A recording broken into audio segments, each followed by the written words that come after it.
ഇന്ന് ഞങ്ങൾ പറിക്കാൻ വേണ്ടി പോകുന്ന ആകാശപ്പാവയ്ക്കാണ്. ആകാശത്തിൻ്റെ മുകളിലുണ്ടായ പാവയ്ക്ക ഇതാ വരുന്നു. അതാ വീണല്ലോ.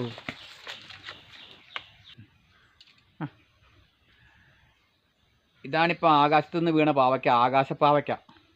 ഇതാ ഇങ്ങനത്തെ പാവയ്ക്ക നല്ല രസമുണ്ട്. നല്ലോണം കറി വെച്ച് തിന്നാൻ പറ്റും. നല്ലതാണ് ആകാശപ്പാവയ്ക്ക.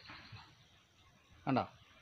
പാവയ്ക്ക വള്ളി പടർന്നിട്ട് കുറേ നാളായി. എന്നിട്ട് ഇതുവരെ കായ ഉണ്ടായില്ല മഴയായിട്ട്. ഇപ്പം ചെറിയ ചെറിയ കായായിട്ടുണ്ടാകുന്നുണ്ട്. ഒരു കയ്പപ്പാവയ്ക്കില്ലേ, ഭയങ്കര കയ്പുള്ള കുഞ്ഞിക്ക, അതാണ് ഇതിലുണ്ടായത്. അതേട്ടൻ പറിച്ചെടുക്കാൻ ശ്രമിക്കുകയാണേ. ശ്രമിക്കുകയാണ്. അതിലുണ്ടായപ്പോൾ